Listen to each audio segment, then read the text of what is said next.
avec Geneviève, mais qui a fait son master au laboratoire Conan Environnement, et en fait qui a fourni un gros travail, surtout que c'était un des premiers justement à étudier l'effet de la restauration.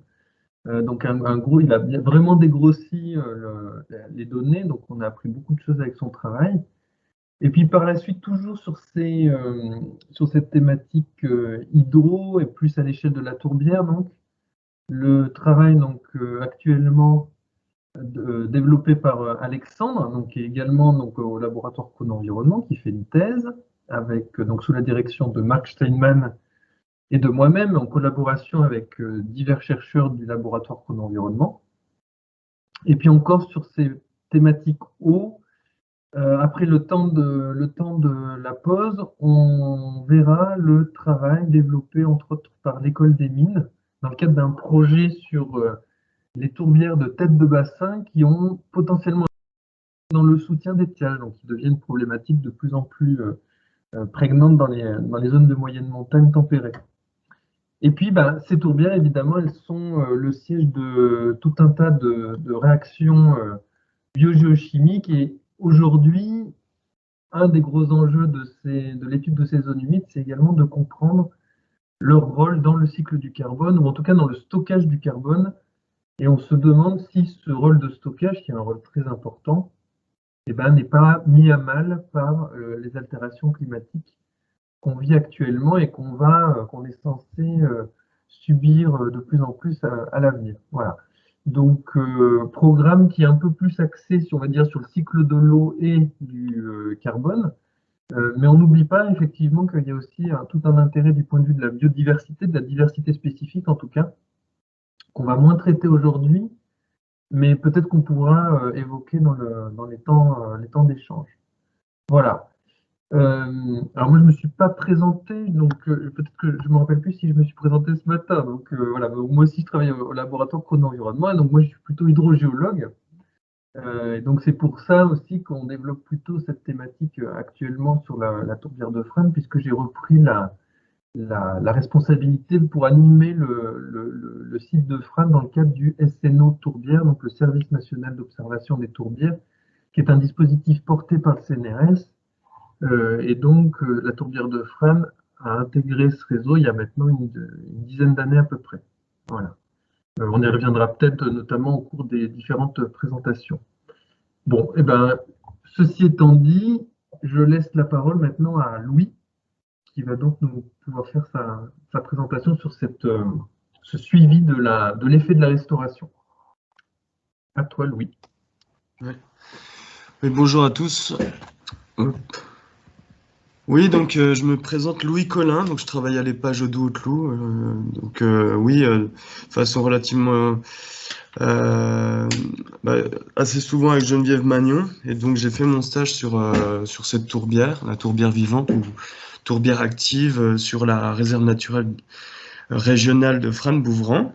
Et puis j'échange aussi assez régulièrement avec les chercheurs du SNO Tourbière, également avec Alexandre Losmo, Guillaume, euh, et puis l'école des mines de Saint-Étienne pour les 2 dernières années.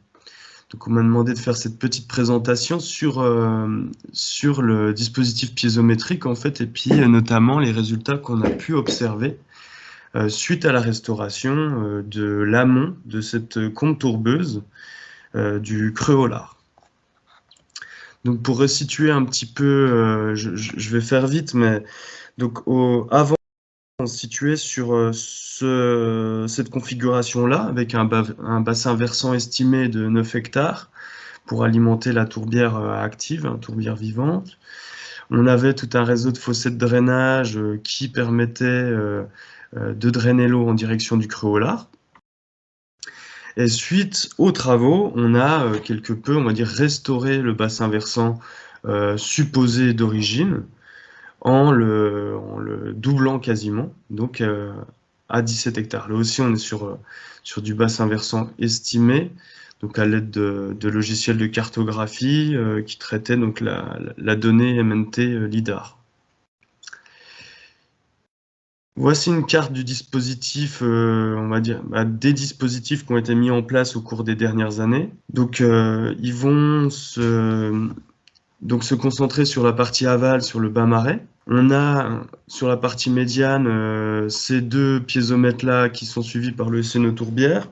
Et puis, en amont, on a tout le dispositif qui a été mis en place juste avant, on va dire, le positionnement de la digue. Et ensuite, on a ces piézomètres-là avec des lettres A, B, C, D, E que j'avais implantées au cours de mon stage de fin d'année en 2016. Donc, ces suivis piézométriques, ils ont permis une acquisition de données depuis juillet 2004.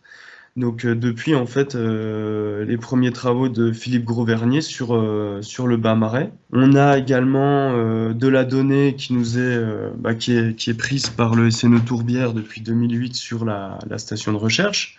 Et on a, depuis 2014, de la donnée en continu sur un certain nombre de piézomètres au niveau de la digue actuelle, en fait, des travaux de restauration. Ces dispositifs, ils ont largement évolué depuis 2004, si bien qu'aujourd'hui, on a 10 piézomètres équipés de sondes avec une mesure par heure. Et on a les 27 autres, en fait, qui sont mesurés manuellement, donc juste avec un mètre, à peu près toutes les 2 semaines. Je voulais juste souligner le fait que, en tant que gestionnaire, au tout départ, on n'était pas forcément formé à l'utilisation de ces sondes, on n'était pas formé non plus à la piézométrie. Et donc, on a eu quelques années où on a un peu nagé avec ça. Et puis peu à peu, on a appris à utiliser, à interpréter, à prendre correctement ces données. Donc, moi, j'estime que sur ce site-là, du Cruolar, on a de la donnée qui est relativement qui est de très bonne qualité depuis 2017. Et avant, il y a un peu plus d'imprécision. Donc, pour en revenir à notre site d'étude, suite aux travaux, voilà ce qu'on a pu observer. Donc, c'était une inondation, une montée de l'eau relativement localisée, donc avec une inondation, et l'eau était présente en surface, et la végétation a très vite réagi avec cette dynamique des sphènes qui était relativement impressionnante. Donc ça, il n'y a pas besoin d'avoir un très bon niveau en analyse piézométrique pour pouvoir voir que l'eau était montée. Donc pour revenir aux travaux, voilà ce que j'avais pu montrer en 2016. Donc avant travaux, les courbes piézométriques nous permettaient d'observer un effet du fossé, voilà, sur le drainage de la nappe d'eau, avec une orientation de la nappe, on va dire, qui était avec surtout une ligne de partage des eaux à ce niveau-là, avec à la fois de l'eau qui allait en direction du Cruolar et puis le reste de l'eau qui allait en direction de la Combe Tourbeuse. Après les travaux, donc après en fait réalisation de la digue, on a ennoyé la partie amont et en fait on a rétabli le sens d'écoulement, on va dire originel, supposé originel, en envoyant la totalité ou en tout cas la presque totalité de l'eau en direction du nord. Donc dans le sens d'écoulement, dans le sens de la pente de la Combe Tourbeuse. On a pu observer très rapidement sur les différentes courbes piézométriques et notamment en fait cette courbe 3 du piézomètre 3. Donc est-ce que je vous ai mis une carte? Oui, donc le piézomètre 3, il se situe presque au contact direct de la digue. Donc il est vraiment sur cette zone d'ennoiement qui est très très visuelle, donc à l'amont de la Combe Tourbeuse. Donc suite à la première tranche de travaux en fait qui constituait la réalisation de la digue, on était en pleine période sèche, donc on n'a pas eu un ennoiement direct, mais dès les premières pluies, on le voit là ici avec les pics les premières pics de pluie, on a en fait le niveau d'eau derrière la digue qui est monté très rapidement et qui là, juste au contact de la digue, peut être estimé à peu près à 25 cm de plus. Donc voilà le piézomètre 3 et la digue en fait a été positionnée à ce niveau-là. Je vais vous montrer d'autres données sur le piézomètre en fait TV11. Donc j'ai mis en parallèle. Donc qui est un peu plus éloigné de cette digue. Donc on peut présupposer que les travaux avaient moins d'impact sur cette zone. Surtout que le piézomètre est situé un petit peu plus haut en altitude. En fait, le niveau du sol est un peu plus haut en termes d'altitude. Mais on a quand même visuellement comme ça une augmentation de près de 5 cm dès, on va dire, dès l'année 2016, donc dès les premiers mois suivant la mise en place de la digue. Donc l'élévation de l'altitude moyenne de la nappe, on a pu l'observer très rapidement en fait. Très rapidement après cette première séquence de travaux, donc en 2015. Par contre, c'est beaucoup moins évident sur la deuxième phase de travaux qui est intervenue en juin 2016. Comme je vous le disais, c'est très facile de voir l'évolution du niveau d'eau, mais nous, ce qui nous intéressait d'un point de vue, on va dire, hydroécologique, c'était de stabiliser en fait cette nappe à un niveau haut. Et donc, ce qui nous intéressait spécifiquement dans l'étude de la piézométrie, c'était d'analyser les amplitudes, d'observer où se place la médiane suite aux travaux et quels étaient en fait les minimums et maximums. Donc là, je vous ai mis toujours sur ce piézomètre 11, qui est un peu plus éloigné, hein, qui est à 70 mètres de la digue, la chronique piézométrique, on va dire de septembre 2014 jusqu'à septembre 2020. Vous voyez, on a déjà 6 ans de données. On a, j'aime quand même le préciser, un manque de données avant travaux, donc c'est difficile des fois de comparer une différence, une évolution entre le comportement piézométrique avant travaux et le comportement piézométrique après. Ensuite, ce qu'on peut dire, c'est qu'on a une variabilité interannuelle qui est relativement importante. Ça amène encore de la complexité à l'analyse, puisqu'on a des années comme 2016, là, 2016 et 2017, j'ai mis SE16, donc c'est les périodes estivales, sécheresse estivale, donc 2016-2017, on voit qu'elles sont relativement faibles, alors que 2018, c'est une sécheresse estivale historique. On voit que les niveaux piézométriques ont pu descendre largement. Donc on a quand même une diversité au niveau des différentes périodes climatiques qui suivent les travaux de restauration de l'amont de la combe tourbeuse. Donc on voit sur ce piézomètre qu'on a quand même un effet sécheresse relativement important. Et également en 2020, donc à travers cette sécheresse, on va dire printanière, et cette sécheresse estivale qu'on vient tout juste de quitter en fait. Donc je vous ai fait 3 comparaisons, on va dire un peu plus poussées, sur différentes périodes hydrologiques. Donc là, il s'agissait en fait de comparer 3 années hydrologiques complètes entre elles. Donc la première, elle se situe avant travaux, c'est l'année, on va dire l'année hydrologique 2014-2015. Après, je vous ai mis une première chronique piézométrique post-travaux, en fait, qui correspond à 2 années relativement humides, ou en tout cas exemptes de sécheresse importante. Donc c'est la période 2016-2017. Et enfin, on a une troisième période qui est la période 2019-2020. Donc là, qui condense quand même plusieurs périodes de sécheresse. Ce qu'on a pu voir, c'est que on a de façon globale une augmentation du niveau de la nappe, on a pu le voir. Hein. Ici, on voit que la médiane, elle a augmenté de plusieurs dizaines de centimètres entre la période avant et la période après travaux. Et ce, qu'importe l'intensité des sécheresses estivales. On a une amplitude aussi qui semble avoir réduit d'avant à après travaux, avec une amplitude proche de 40 cm sur l'année, sur la période hydrologique 2014-2015, et une amplitude plus proche des 30 cm en 2016-2017, et une amplitude plus proche des 26 cm en 2019-2020. Donc là, je parle d'altitude de la nappe d'eau, et c'est important de l'avoir en tête. Sur un piézomètre qui est un peu plus éloigné de la digue, on observe quelque chose encore de différent, puisqu'il semblerait que la médiane évolue toujours vers le plus au cours des 3 années hydrologiques. Ceci, encore une fois, indépendamment des sécheresses qui sont intervenues en 2018, 2019, 2020. Donc c'est plutôt bon signe. Et on a une amplitude aussi qui tend à se réduire, donc passant de 53 cm en 2014-2015 à 24 cm en 2016-2017.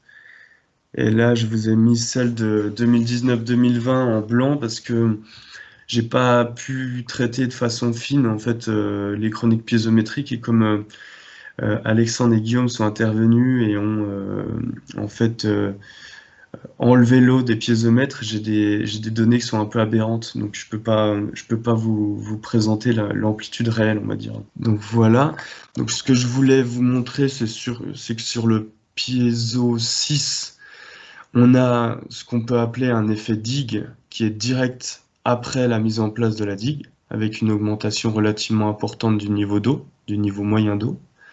Et après, il semblerait qu'on ait une élévation progressive du niveau d'eau, couplée à une stabilisation progressive de la nappe, donc avec une amplitude qui est de moins en moins forte. Et enfin, sur le piézomètre 11, donc qui est encore plus éloigné, on a encore une dynamique qui semble différente, puisqu'on a bien cette élévation-là du niveau d'eau entre la période avant et la période après travaux, avec une médiane qui augmente et une amplitude qui semble diminuer également.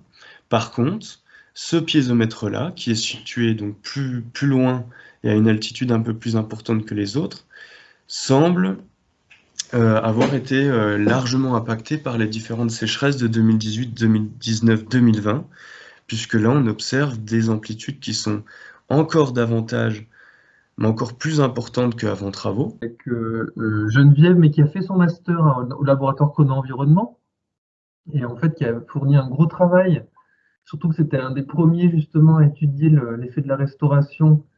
Donc gros, il a vraiment dégrossi les données, donc on a appris beaucoup de choses avec son travail. Et puis par la suite, toujours sur cette thématique hydro et plus à l'échelle de la tourbière, donc le travail donc actuellement développé par Alexandre, donc qui est également donc au laboratoire Conan Environnement, qui fait une thèse avec donc sous la direction de Marc Steinman et de moi-même, en collaboration avec divers chercheurs du laboratoire Conan Environnement. Et puis encore sur ces thématiques eau, après le temps de la pause, on verra le travail développé entre autres par l'École des Mines dans le cadre d'un projet sur les tourbières de tête de bassin qui ont potentiellement dans le soutien d'étiage, donc qui deviennent problématiques de plus en plus prégnantes dans les zones de moyenne montagne tempérées. Et puis, ces tourbières, évidemment, elles sont le siège de tout un tas de réactions biogéochimiques. Et aujourd'hui, un des gros enjeux de l'étude de ces zones humides, c'est également de comprendre leur rôle dans le cycle du carbone, ou en tout cas dans le stockage du carbone. Et on se demande si ce rôle de stockage, qui est un rôle très important, n'est pas mis à mal par les altérations climatiques qu'on vit actuellement et qu'on est censé subir de plus en plus à l'avenir. Voilà. Donc, programme qui est un peu plus axé, on va dire, sur le cycle de l'eau et du carbone. Mais on n'oublie pas effectivement qu'il y a aussi tout un intérêt du point de vue de la biodiversité, de la diversité spécifique en tout cas, qu'on va moins traiter aujourd'hui, mais peut-être qu'on pourra évoquer dans les temps d'échange. Voilà. Alors moi je me suis pas présenté, donc peut-être que je me rappelle plus si je me suis présenté ce matin. Donc voilà, moi aussi je travaille au laboratoire Conan Environnement, et donc moi je suis plutôt hydrogéologue. Et donc c'est pour ça aussi qu'on développe plutôt cette thématique actuellement sur la tourbière de Fresnes, puisque j'ai repris la responsabilité pour animer le site de Fresnes dans le cadre du SNO Tourbière, donc le Service national d'observation des tourbières, qui est un dispositif porté par le CNRS. Et donc la tourbière de Fresnes a intégré ce réseau il y a maintenant une dizaine d'années à peu près. Voilà. On y reviendra peut-être notamment au cours des différentes présentations. Bon, ceci étant dit, je laisse la parole maintenant à Louis, qui va donc nous pouvoir faire sa présentation sur ce suivi de l'effet de la restauration. À toi, Louis. Ouais. Oui, bonjour à tous. Je vais mettre le diapo. Je suis pas très doué en informatique, hein. Vous verrez.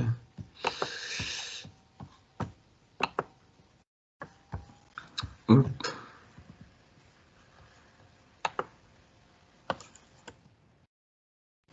Ça marche. Ça marche, vous voyez? Ouais, c'est bon. Ok, super. Oui, donc je me présente Louis Collin, donc je travaille à l'EPAGE Haut-Doubs. Oui, de façon relativement assez souvent avec Geneviève Magnon, et donc j'ai fait mon stage sur cette tourbière, la tourbière vivante ou tourbière active sur la réserve naturelle régionale de Frasnes-Bouvran. Et puis j'échange aussi assez régulièrement avec les chercheurs du SNE Tourbière, également avec Alexandre Losmo, Guillaume, et puis l'école des mines de Saint-Étienne pour les 2 dernières années. Donc on m'a demandé de faire cette petite présentation sur le dispositif piézométrique en fait, et puis notamment les résultats qu'on a pu observer suite à la restauration de l'amont de cette combe tourbeuse du creux au lard. Donc pour resituer un petit peu, je vais faire vite, mais donc avant on se situait sur cette configuration-là, avec un bassin versant estimé de 9 hectares pour alimenter la tourbière active, tourbière vivante. On avait tout un réseau de fossés de drainage qui permettait de drainer l'eau en direction du creux au lard. Et suite aux travaux, on a quelque peu, on va dire, restauré le bassin versant supposé d'origine en le doublant quasiment, donc à 17 hectares. Là aussi, on est sur du bassin versant estimé, donc à l'aide de logiciels de cartographie qui traitaient donc la donnée MNT LIDAR. Voici une carte du dispositif, on va dire, des dispositifs qui ont été mis en place au cours des dernières années.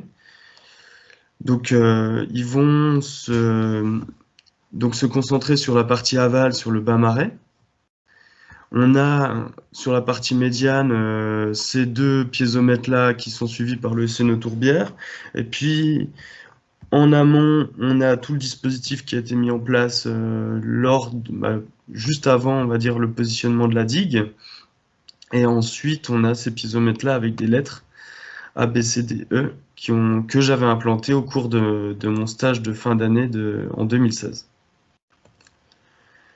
Donc ces suivis piézométriques, ils ont permis une acquisition de données depuis juillet 2004. Donc depuis en fait les premiers travaux de Philippe Grosvernier sur le bas marais. On a également de la donnée qui nous est qui est prise par le SNE Tourbière depuis 2008 sur la station de recherche, et on a depuis 2014 de la donnée en continu sur un certain nombre de piézomètres au niveau de la digue actuelle, mais en fait des travaux de restauration. Ces dispositifs, ils ont largement évolué depuis 2004, si bien qu'aujourd'hui, on a 10 piézomètres équipés de sondes avec une mesure par heure. Et on a les 27 autres, en fait, qui sont mesurés manuellement, donc juste avec un mètre, à peu près toutes les 2 semaines, si ma mémoire est bonne. Je voulais juste souligner le fait que, en tant que gestionnaire, au tout départ, on n'était pas forcément formé à l'utilisation de ces sondes, on n'était pas formé non plus à la piézométrie. Et donc, on a eu quelques années où on a un peu nagé avec ça, puisqu'on y accordait pas autant d'importance. Et puis, peu à peu, on a appris à utiliser, à interpréter, à prendre correctement ces données. Donc, moi, j'estime que sur ce site-là, du creux au lard, on a de la donnée qui est relativement qui est de très bonne qualité depuis 2017. Et avant, il y a un peu plus d'imprécision. Donc, pour en revenir à notre site d'études, suite aux travaux, voilà ce qu'on a pu observer. Donc, c'était une inondation, une montée de l'eau relativement localisée, donc avec une inondation, et l'eau était présente en surface, et la végétation a très vite réagi avec cette dynamique des sphènes qui était relativement impressionnante. Donc ça, il n'y a pas besoin d'avoir un très bon niveau en analyse piézométrique pour pouvoir voir que l'eau était montée. Donc pour revenir aux travaux, voilà ce que j'avais pu montrer en 2016. Donc avant travaux, les courbes piézométriques nous permettaient d'observer un effet du fossé, voilà, sur le drainage de la nappe d'eau, avec une orientation de la nappe, on va dire, qui était avec surtout une ligne de partage des eaux à ce niveau-là, avec à la fois de l'eau qui allait en direction du créolard et puis le reste de l'eau qui allait en direction de la combe tourbeuse. Après les travaux, donc après en fait réalisation de la digue, on a ennoyé la partie amont et en fait on a rétabli le sens d'écoulement, on va dire originel, supposé originel, en envoyant la totalité ou en tout cas la presque totalité de l'eau en direction du nord. Donc dans le sens d'écoulement, dans le sens de la pente de la combe tourbeuse. Donc on a pu observer très rapidement sur les différentes courbes piézométriques et notamment en fait cette courbe 3 du piézomètre 3. Donc est-ce que je vous ai mis une carte? Après.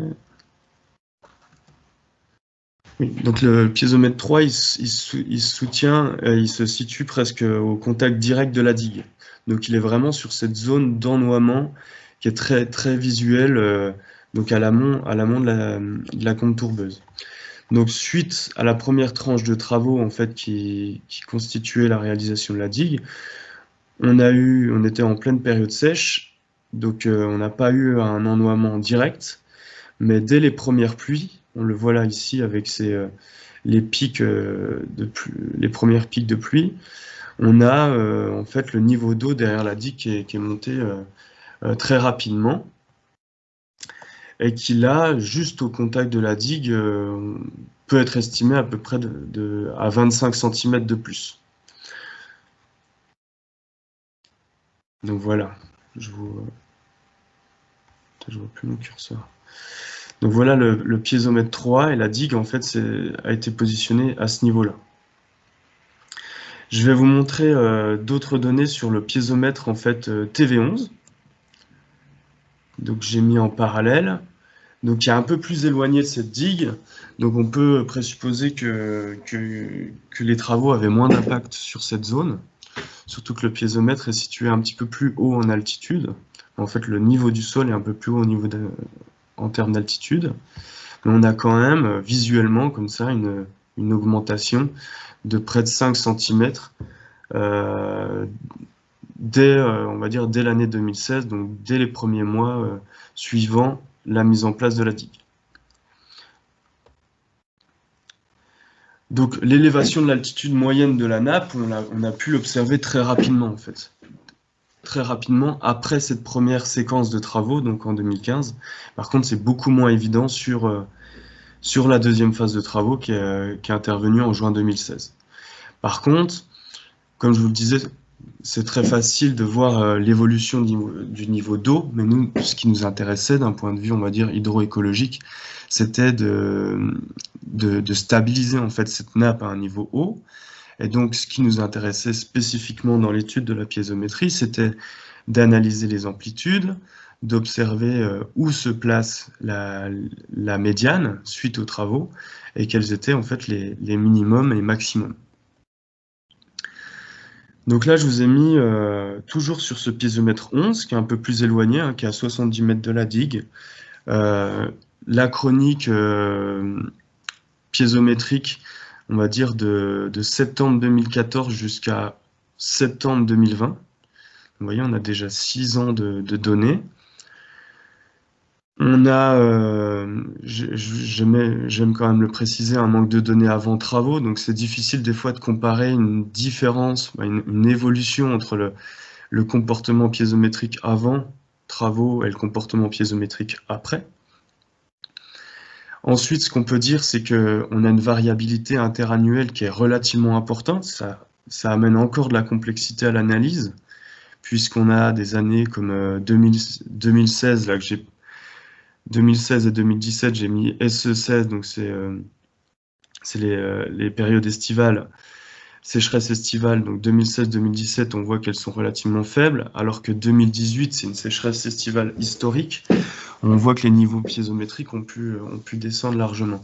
Donc on a quand même une diversité au niveau des différentes périodes climatiques qui suivent les travaux de restauration de l'amont de la conque tourbeuse.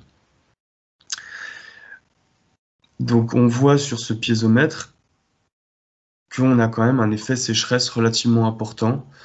Et également en 2020, donc à travers cette sécheresse, on va dire printanière, et cette sécheresse estivale qu'on vient tout juste de quitter en fait.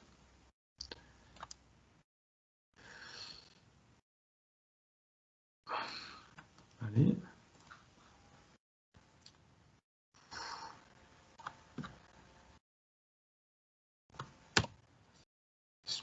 Donc je vous ai fait 3 comparaisons, on va dire, un peu plus poussées sur différentes périodes hydrologiques. Donc là, il s'agissait en fait de comparer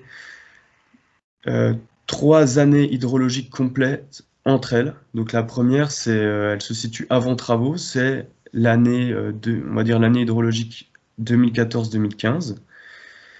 Après, je vous ai mis une première chronique piézométrique post-travaux, en fait, qui correspond à 2 années relativement humides, ou en tout cas exemptes de sécheresse importante. Donc c'est la période 2016-2017. Et enfin, on a une troisième période qui est la période 2019-2020. Donc là, qui condense quand même plusieurs périodes de sécheresse. Ce qu'on a pu voir, c'est que on a de façon globale une augmentation du niveau de la nappe, on a pu voir. Hein. Ici, on voit que la médiane, elle a augmenté de plusieurs dizaines de centimètres entre la période avant et la période après travaux, et ce, qu'importe l'intensité des sécheresses estivales. On a une amplitude aussi qui semble avoir réduit d'avant à après travaux, avec une amplitude proche de 40 cm sur l'année, sur la période hydrologique 2014-2015, et une amplitude plus proche des 30 cm en 2016-2017, et une amplitude plus proche des 26 cm en 2019-2020. Donc là, je parle d'altitude de la nappe d'eau, et c'est important de l'avoir en tête. Sur un piézomètre qui est un peu plus éloigné de la digue, on observe quelque chose encore de différent, puisqu'il semblerait que la médiane évolue toujours vers le plus au cours des 3 années hydrologiques. Ceci, encore une fois, indépendamment des sécheresses qui sont intervenues en 2018, 2019, 2020. Donc c'est plutôt bon signe. Et on a une amplitude aussi qui tend à se réduire, donc passant de 53 cm en 2014-2015 à 24 cm en 2016-2017. Et là, je vous ai mis celle de 2019-2020 en blanc parce que j'ai pas pu traiter de façon fine en fait les chroniques piézométriques, et comme Alexandre et Guillaume sont intervenus et ont en fait enlevé l'eau des piézomètres, j'ai des données qui sont un peu aberrantes, donc je peux pas vous présenter l'amplitude réelle, on va dire, de ce battement de nappe. Donc voilà. Donc ce que je voulais vous montrer, c'est que sur le piézo 6, on a ce qu'on peut appeler un effet digue qui est direct après la mise en place de la digue, avec une augmentation relativement importante du niveau d'eau, du niveau moyen d'eau. Et après, il semblerait qu'on ait une élévation progressive du niveau d'eau, couplée à une stabilisation progressive de la nappe, donc avec une amplitude qui est de moins en moins forte.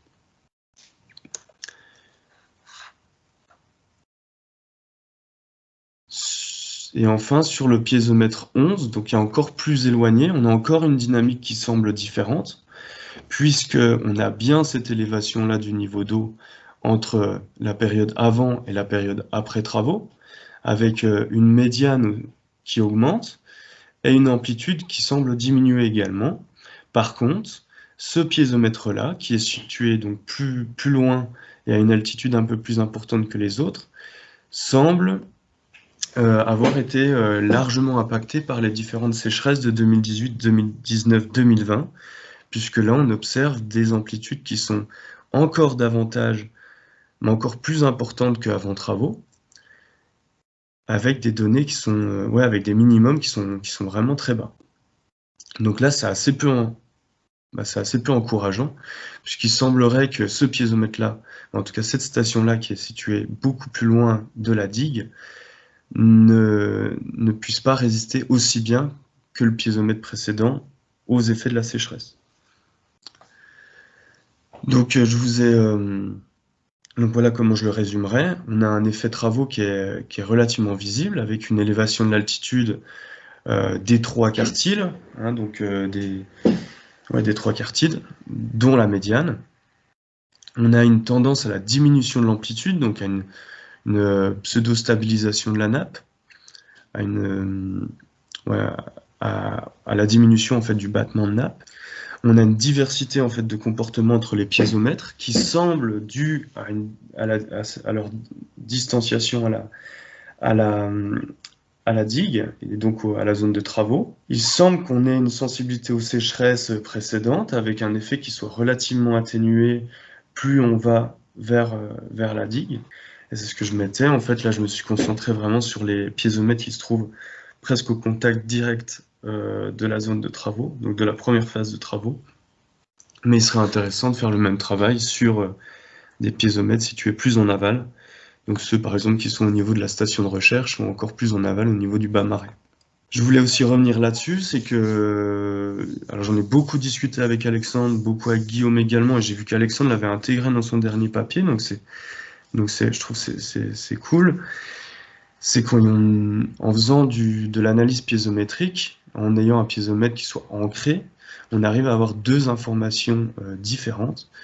On va dire une donnée qui est plutôt hydraulique, donc grâce à l'altitude de nappe, donc qui va permettre par exemple d'observer des gradients d'écoulement d'eau au sein du corps de tourbe du fait de la comparaison de deux niveaux piézométriques entre deux piézomètres différents.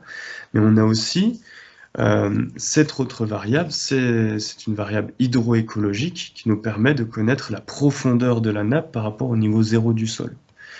Et là, par exemple, donc ça c'est le piézomètre 6, on a l'effet digue que j'ai décrit tout à l'heure. On a une élévation progressive de l'altitude de nappe, mais quand on regarde, on va dire, cette donnée d'un point de vue hydroécologique, donc par rapport au niveau zéro du sol, en termes de profondeur d'eau, on voit toujours l'effet digue, suivi d'un plateau, en fait c'est une tendance à l'inondation. En fait, la sphène, le sol est sous le niveau de l'eau, une grande partie du temps, et après, on observe une légère diminution. Et ça, en fait, c'est l'élévation du niveau du sol. C'est un effet sphègne. C'est la croissance et la dynamique de végétation qui fait que la sphègne vient coloniser cette zone qui est en eau, et donc fait se rapprocher le niveau... en fait, se fait rapprocher le sol du niveau zéro, de la médiane, de la nappe d'eau. Donc voilà pour appuyer sur le fait qu'il y a une vraie importance d'étudier ces deux variables, hydroécologique et hydraulique. Pour résumer, on voit une tendance à la stabilisation de la nappe proche de zéro. c'est quelque chose qu'il faudra vérifier avec le temps.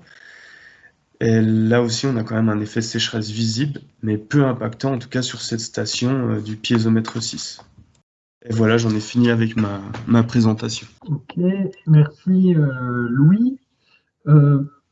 Alors on va faire sans transition et puis après on pourra reparler de ces aspects-là, effectivement, entre le point de vue des hydrogéologues, hydrauliciens et puis le point de vue des écologues.